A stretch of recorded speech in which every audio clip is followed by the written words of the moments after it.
제목으로 하나님 말씀 증거하겠습니다.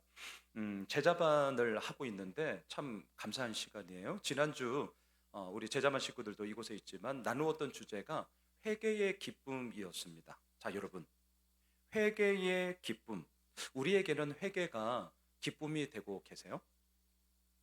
자, 누군가에게 회개란 마치 아이들이 학교에서 선생님이 내준 숙제를 풀듯이 신앙생활을 하면서 반드시 풀어야 되는 숙제로 우리가 좀 부담스러워하는 주제가 아닐까라는 생각을 하게 됩니다. 회개하라! 부담스러워요. 뭘 회개해야 되지? 막 고민하죠. 누군가에게 회개는 기쁨이 되기보다는 좌절이 될 때가 있습니다.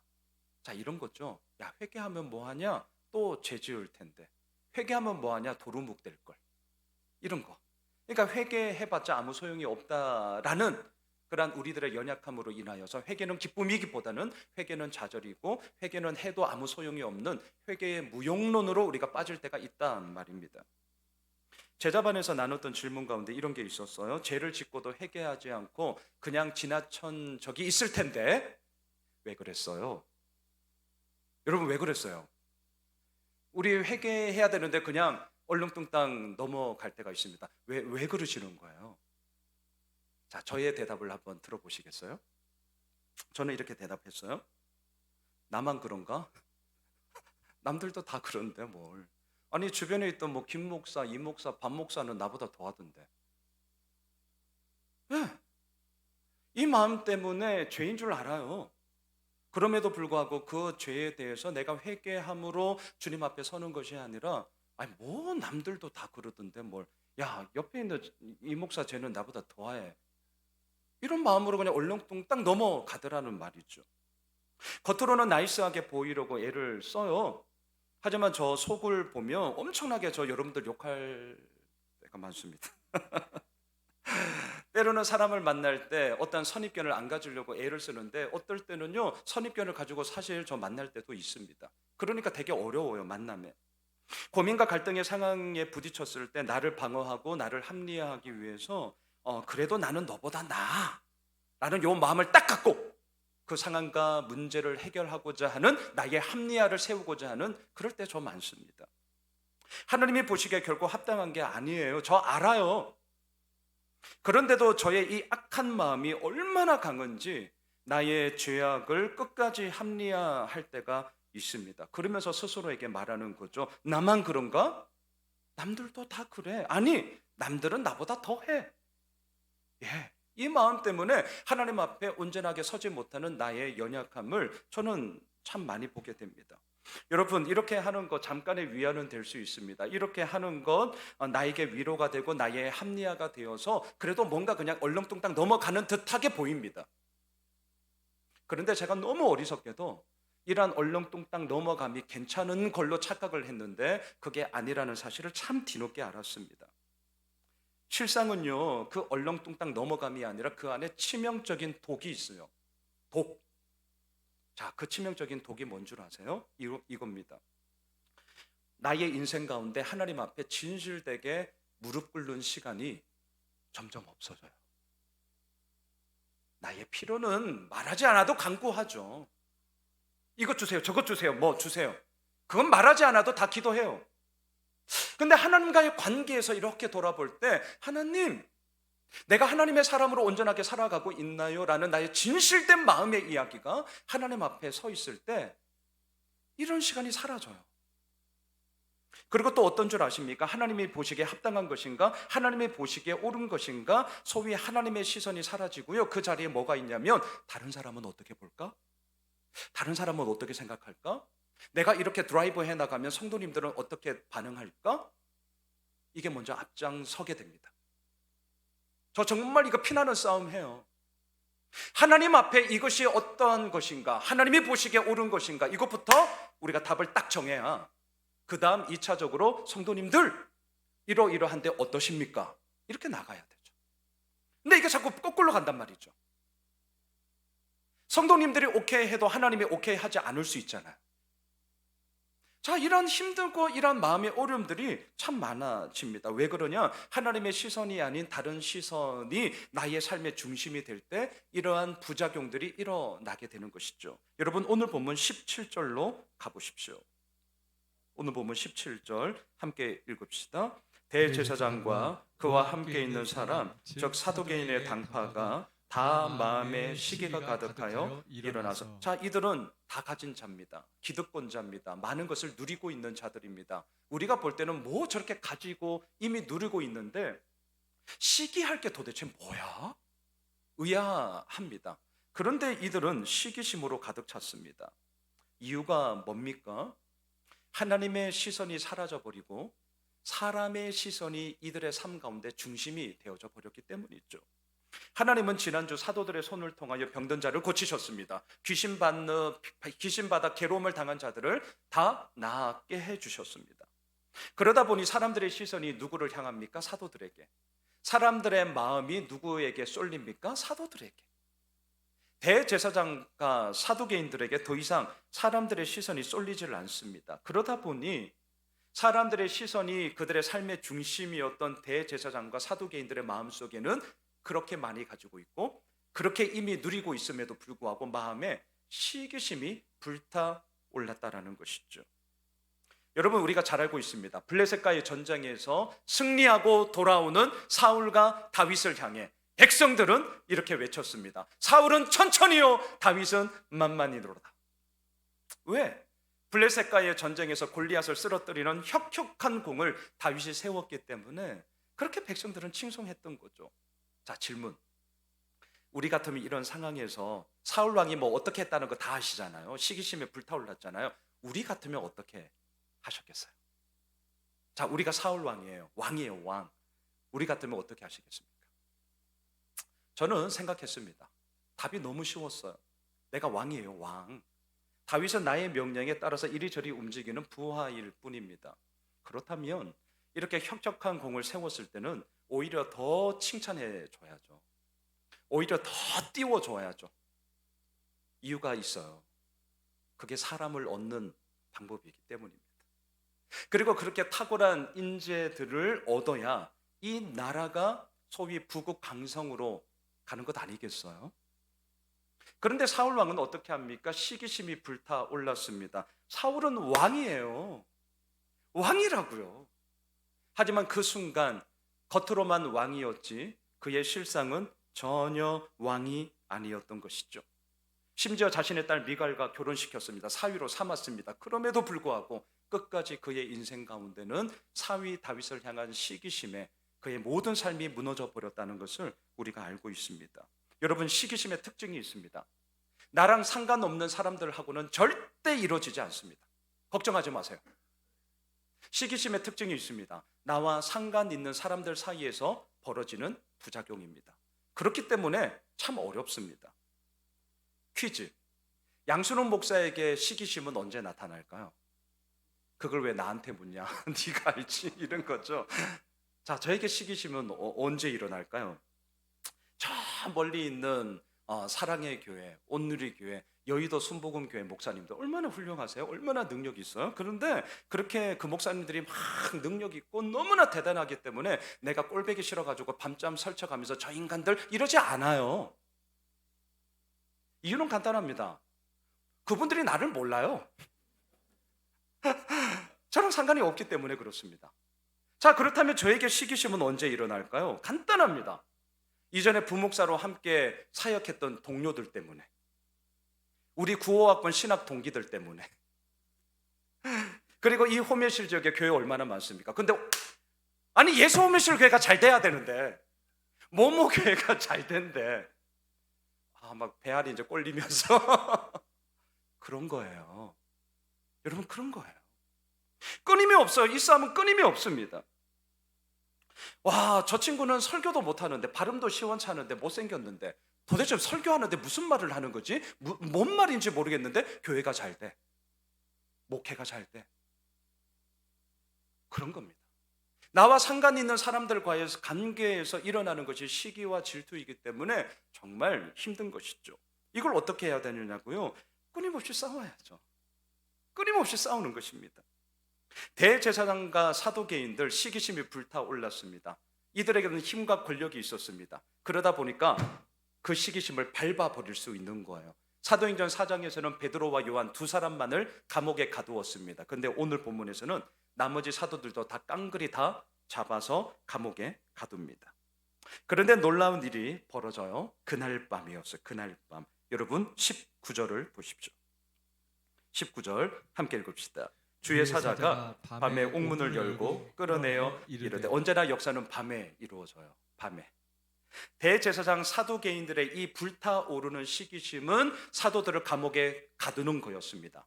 하지만 하나님의 끊임없는 사랑은 감옥에 갇혀 있는 사도들을 풀어내주는 거였습니다. 하나님이 주의 사자, 천사죠. 밤에 천사를 보내사 감옥에서 탈출시켜요. 여러분, 시간적 배경이 의미심장합니다. 밤.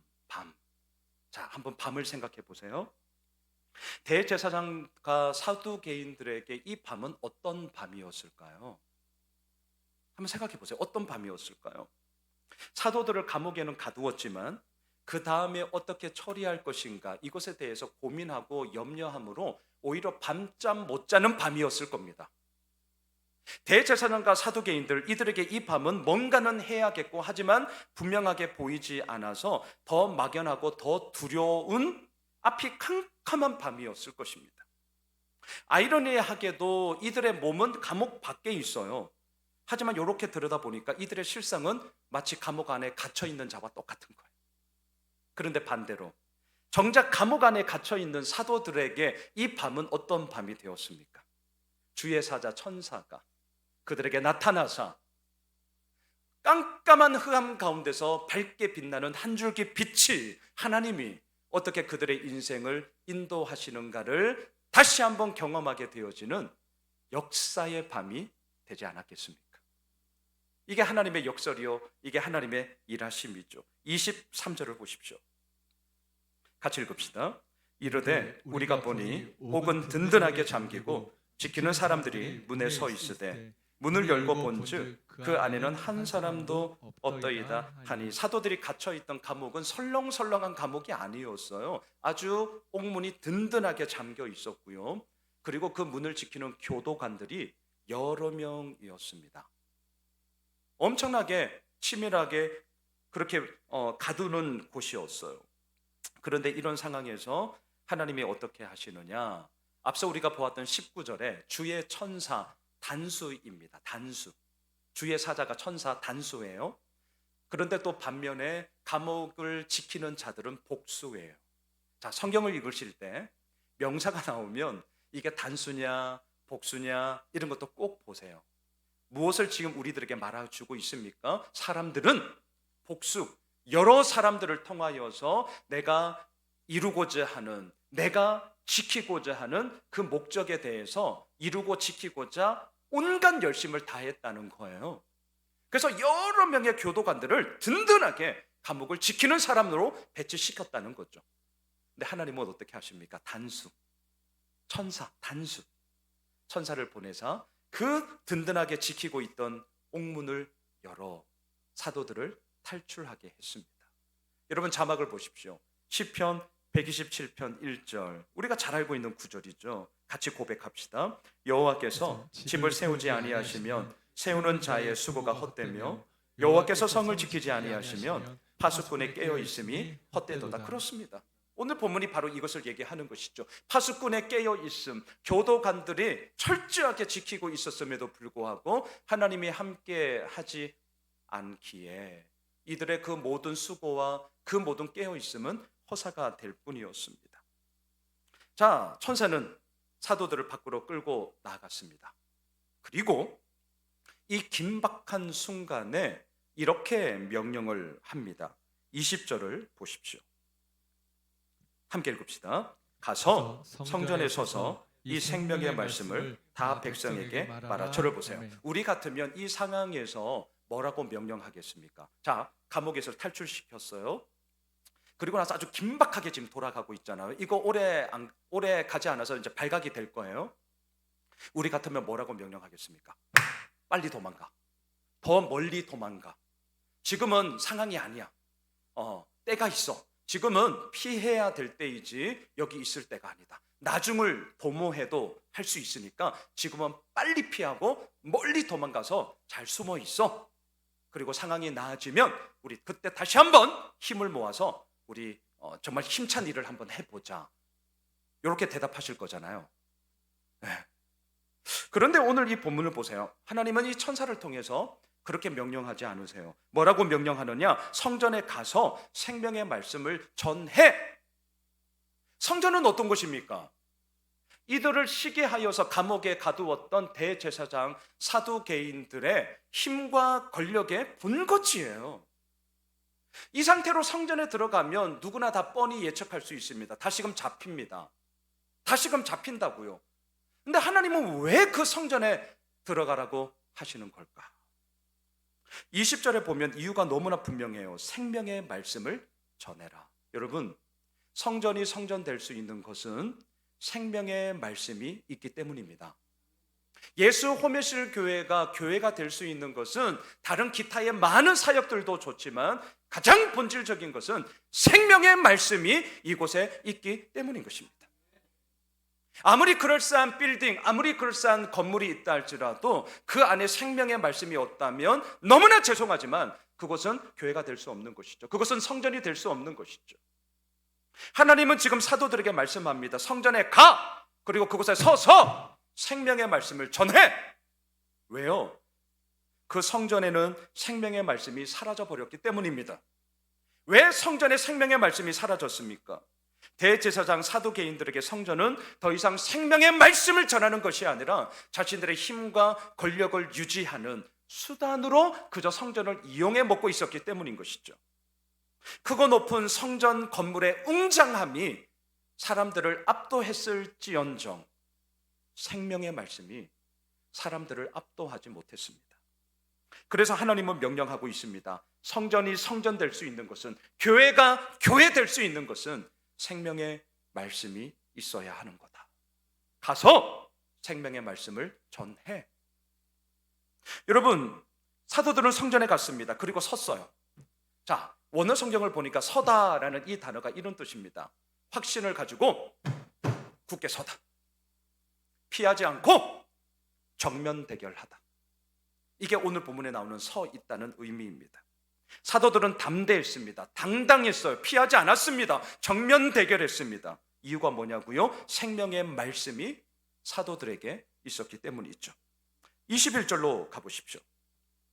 그들이 듣고 새벽에 성전에 들어가서 가르치더니 대제사장과 그와 함께 있는 사람들이 와서 공회와 이스라엘 족속의 원로들을 다 모으고 사람을 오게 보내어 사도들을 잡아오라 하니, 사도들은 새벽에 성전으로 가서 가르쳤습니다. 무엇을 우리에게 말해줍니까?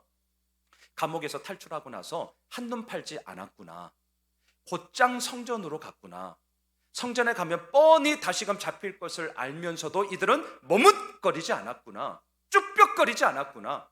그리고 그 성전에 서서 담대히 하나님의 말씀을 전하고 있는 사도들의 모습을 보게 됩니다. 26절을 보십시오. 성전 맡은 자가 부하들과 같이 가서 그들을 잡아왔으나 강제로 못함은 백성들이 돌로 칠까 두려워함이더라. 모양새가 뭔가 언밸런스하지 않으세요? 누가 두려워해야 됩니까? 상식적으로는 붙잡는 자가 두렵습니까? 붙잡히는 자가 두렵습니까? 예, 후자죠. 이게 상식적인 거죠. 붙잡히는 자가 두려워해야지 붙잡는 자가 두려우면 붙잡을 수가 없죠.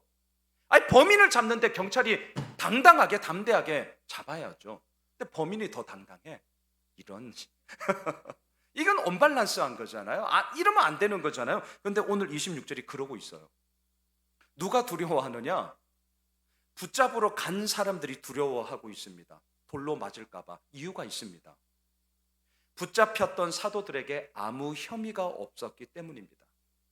잘못을 뒤집어 씌우고자 하는 것을 이들이 알고 있었습니다. 그러니 백성들의 그 시선이 두려운 나머지 두려움에, 하지만 어찌할 수가 없어서 명령이니 사도들을 그냥 잡았던 것이죠.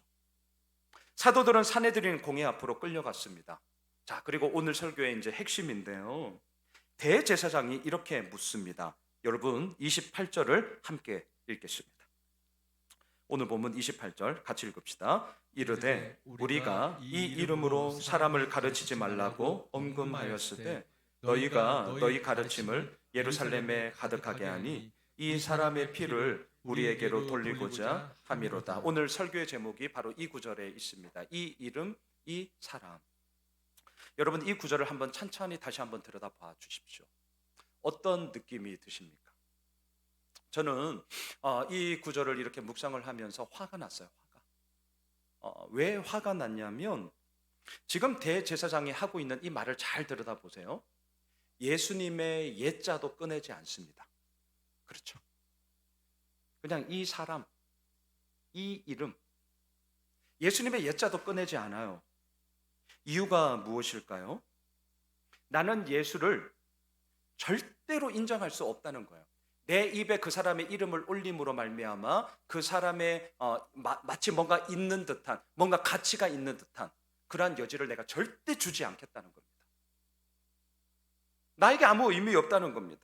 나에게는 예수의 이름 그저 그런 한 사람일 뿐 그 이상 그 이하도 아니다. 철저하게 멸시하고 깡그리 무시하는 대제사장의 마음을 우리가 보게 되는 것이죠. 다른 누군가가 저에게 제 이름은 아시잖아요. 순할 순자의 고뭉, 순한곰, 순웅아 이렇게 부르면 얼마나 좋습니까? 그런데 이 사람아 이런 거예요. 지금 예수님에 대해서 옛자도 꺼내지 않아요. 이 이름, 이 사람으로 그냥 지나가 버리고 있습니다. 자, 저는 오늘 이 본문을 통해 이 부분을 우리 모두에게 도전하고 싶습니다. 여러분, 과연 그렇습니까? 정말 예수님의 이름이 단지 이 이름, 이 사람으로 끝나는 것입니까? 여러분 정말 어떠세요? 지금 대제사장이 무시하고 있는 이 이름은요, 우리의 생각을 바꾸고 우리의 가치 기준을 바꾸고 그리함으로 우리의 삶을 변화시키는, 인생을 새롭게 하는 출발점이죠. 사도들을 한번 보십시오. 이전에는 도망갔습니다. 주와 함께 죽을지언정 우리는 결코 부인하지 않겠습니다 라고 얘기는 했지만 불과 몇 시간 후에 철저하게 부인하고 다 도망가 버리지 않았습니까? 그러했던 사도들이 부활하신 예수님을 만났습니다. 살아계신 예수님을 만났습니다. 그랬더니 어때요? 그 예수님의 이름이 자신의 삶의 실제가 되자 이제는 도망가지 않습니다. 감옥에서 탈출했는데 머뭇거리지 않습니다. 쭈뼛거리지 않아요. 곧장 성전으로 갔습니다. 그리고 서서 확신 가운데 내가 잡힐지언정 생명의 말씀을 전하는 자로 이들은 섰습니다. 왜요? 예수의 이름이 그들에게 생명이요, 예수의 이름이 그들에게 능력이요, 예수의 이름이 그들에게 소망이 되었기 때문인 것이죠. 예수의 이름은 40여 년간 걷지 못했던 자를 걷게 했습니다. 예수의 이름은 3,000명, 5,000명 믿지 않는 자들을 예수 믿게 했습니다. 이처럼 예수의 이름은 생명입니다. 예수의 이름은 소망이에요. 다시 한번 여러분들에게 묻고 싶습니다. 과연 예수의 이름은 여러분들에게 어떠한 의미입니까? 이렇게 설교 끝나고 가면 다들 이럴 줄 알아요. 저에게는 예수의 이름에 대한 비포와 애프터가 있습니다. 부끄럽게도 이전에는 예수의 이름이 그저 목회 성공의 수단일 때가 있었습니다.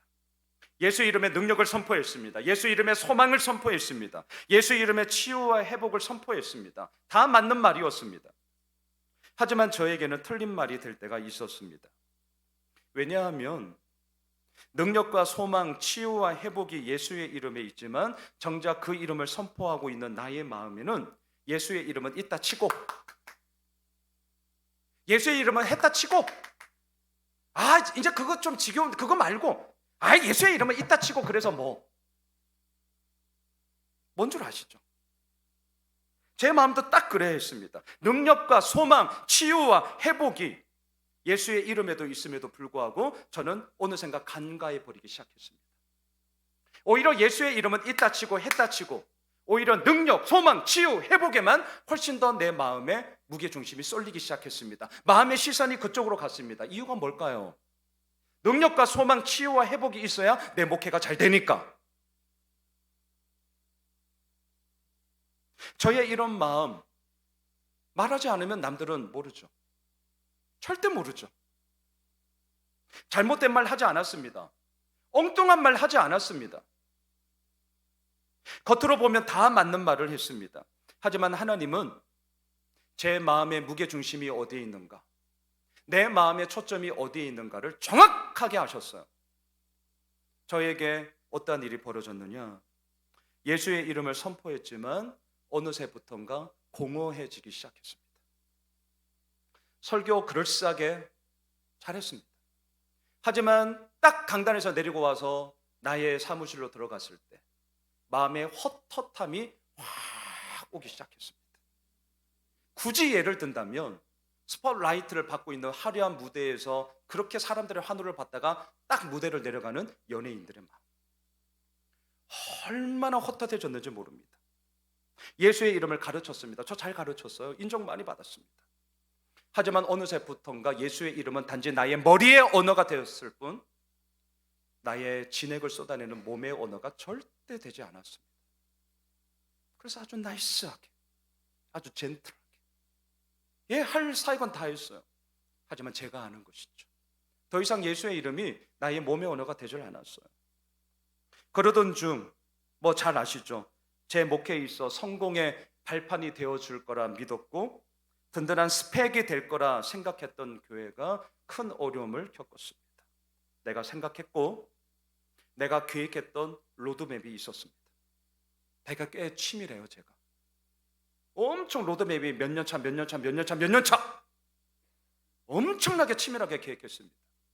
그러했던 모든 계획과 모든 로드맵이 와장창 다 깨졌습니다. 허무해졌습니다. 이유가 없어졌습니다. 무너졌습니다. 교회 사직서를 내고 제가 4개월 교회 안 다녔다고 말씀드렸잖아요. 저 교회 안 갔습니다.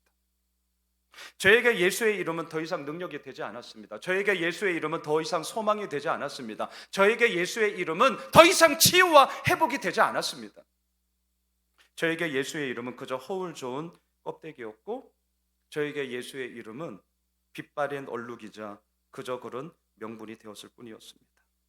4개월을 거의 밖에 나가지 않았습니다. 암흑 중에 암흑, 바닥에서 허우적대던 저에게 하나님은 정말 마지막으로 다시 한번 저에게 기회를 주셨습니다. 어떠한 기회였냐? 그제서야 말씀대로 살아가고자 몸부림치는 사람들을 보게 하셨고 만나게 하셨습니다. 하나님은 사람을 통해 일하셔요. 말씀이 이끄시는 대로 나아가는 교회가 무엇인지를 저로 하여금 경험하게 하셨습니다. 저는 예수 호미실 교회가 오늘 2부 예배를 드리고 있는 우리 모두에게 그러한 교회가 될 줄 믿습니다. 그리고 그곳에서 5년 9개월 저는 예수 이름에 대한 애프터가 그때부터 시작되는 출발이었습니다. 여러분 자막을 한번 봐주십시오. 어떠한 변화가 저에게 이루어졌느냐? 누구든지 나를 따라오려거든 자기를 부인하고 자기 십자가를 지고 나를 따를 것이다. 여러분, 저는 이 구절을 읽으면서 이전에는 예수님의 십자가를 진다는 것은 나의 옳음을 주장하는 나의 증명으로 세웠었습니다. 십자가를 지고 있는 내가 오라, 나의 옳음을 증거하는 자기 증명으로 저는 이전에 그렇게 썼어요.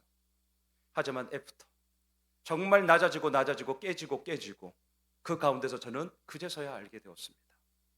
예수님의 십자가를 진다는 것은 나를 날마다 부인하는 자기 부인이구나. 또 한 구절을 봐주십시오. 누구든지 자기를 높이는 자는 낮아지고 누구든지 자기를 낮추는 자는 높아지리라. 이전에는 나 자신을 낮추는 겸손을 내가 높아지는 수단으로 사용했습니다. 여러분, 우리의 마음을 잘 들어봐 주십시오. 나의 높아짐을 위하여서 우리가 나의 낮아짐을 수단화시킬 수가 있습니다. 이걸 겸손의 수단화라고 얘기를 하는 것이죠. 하지만 저는 알게 되었습니다. 자기를 낮추는 자는 높아지리라. 이 말은요, 높아지기 위한 수단으로 자기를 낮추라는 것이 아니라 나의 낮춤 그 자체가 높아짐이라는 사실을 제가 그때서야 알게 되었습니다. 여러분, 우리가 부모로서 아이들을 키울 때 이 구절 제가 말씀드렸잖아요. 이전에 제가 몰랐다고. 그래서 우리 애들한테 잘해줘, 친구들한테 잘해줘, 맛있는 거 나눠 먹어. 알지? 자기를 낮추는 자는 높아지랴. 우리 아이들 높아지기 위해서. 하나님이 바보입니까?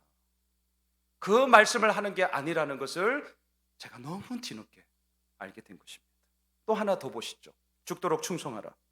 그리하면 네가 생명의 간을 내게 주리라. 우리가 이제 연말에 임직식 할 텐데 이 구절 절대 안 쓸 겁니다. 여러분, 죽도록 충성하라 이전에 저에게는 이 말이 어떻게 해석됐느냐, 죽도록, 말 그대로 죽을 때까지 죽도록 그렇게 나의 헌신과 나의 열심을 다해야 된다라는 것으로 저는 알고 있었습니다. 나 자신을 다그쳤습니다. 저는 어디 한번 빗나간 일 없습니다. 정말 목표를 딱 잡고 저의 인생에 곧장 달려왔던 목사입니다. 좋게 말하면. 하지만 순간순간 브레이크가 걸리면서 그것이 얼마나 헛헛하고 허망한 것인가, 나의 계획이 얼마나 헛된 것인지를 저는 젊은 나이에 일찍이 여실히 깨달아서 얼마나 감사한지 몰라요. 죽도록 충성하라. 충성의 열심이 아니에요. 여러분들 죽어요. 충성하기 전에 죽어요. 기쁨이 없어요. 감사가 없어요. 하나님을 향한 친밀한 사귐 속에 노래가 없어요. 여러분이 기분 좋으면 랄랄라, 노래가 없어. 신앙생활을 하는데 노래가 없어. 교회에서 부르는 찬양 말고 나의 일터에서 아이들을 양육하면서 밥을 만들면서 사랑하는 아내를 생각하며 사랑하는 남편을 생각하며 노래가 없어져. 뭐 하는 거예요? 죽도록 충성하라는 말이 뭔지를 알았어요. 그게 뭔 줄 아세요? 오늘 우리 제자반에서 나눌 내용인데, 이것은 충성, 열심의 이야기가 아니라 내가 죽어야만, 나의 못난 자아가 죽어야만 제대로 충성할 수 있다는 충성의 조건이라는 것을 제가 그제서야 알게 되었습니다. 여러분 오해하지 마십시오. 죽도록 충성하라, 여러분들의 뭐가지를 비틀어가지고 팍 다그치고 그런 죽도록이 아니에요. 그렇게 한다고 되는 게 아니에요. 죽도록은 잊지 말아 주십시오. 나의 못난 자아가 죽어야 충성의 조건이에요. 그래야 우리가 진정한 충성의 자리로 나아갈 수 있습니다. 여러분, 예수 이름에 대한 비포와 애프터가 저에게는 이렇게 이루어지기 시작했습니다. 똑같은 성경을 보는데도 이전과 이후가 완전히 달라지기 시작했습니다. 머리에 언어로 맴맴맴 돌던 것이 부족하지만 저의 손과 발로 실천이 되어지는 몸의 언어가 되기 시작했습니다. 남의 멋들어진 성공담이 아니라 나의 처절한 실패와 아픔과 잘못과 실수와 그 눈물 어린 이야기도 있는 그대로 그래도 나눌 수 있는 그런 목사가 되었습니다. 그리고 예수 호메실 교회를 개척했습니다. 그리고 6년차 사역을 지금 하고 있습니다. 저에게 점점 더 분명해지는 한 구절이 있어요. 자막을 보십시오. 누가복음 17장 10절인데요. 우리 같이 한번 읽으실까요? 이와 같이 너희도 명령받은 것을 다 행한 후에 이르기를 우리는 무익한 종이라, 우리가 하여야 할 일을 한 것뿐이라 할지니라. 그렇습니다. 예수 믿는 우리가 오늘도 이 고백을 할 수 있는 이유가 뭐죠? 인생의 주어는 하나님이시기 때문입니다. 우리 인생의 주인은 예수님이시기 때문입니다. 우리는 그저 해야 할 일을 한 무익한 종일 뿐입니다. 말씀을 정리하겠습니다.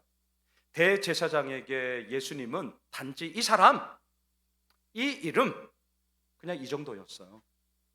예수님을 배신한 가룟 유다에게 예수님은 고작 노예 한 사람의 몸값인 은 30밖에 되지 않았습니다.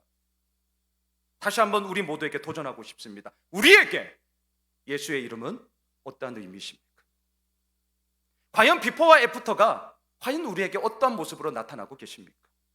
저는 이 예수 호메실 교회가 우리 모두에게 다시 한번 전환점이 되는 교회가 되고 싶습니다. 그리고 그런 교회로 제가 끌고 갈 것입니다. 예수의 이름 앞에 그 어느 것이 온다 할지라도 우리는 타협하지 않을 것입니다.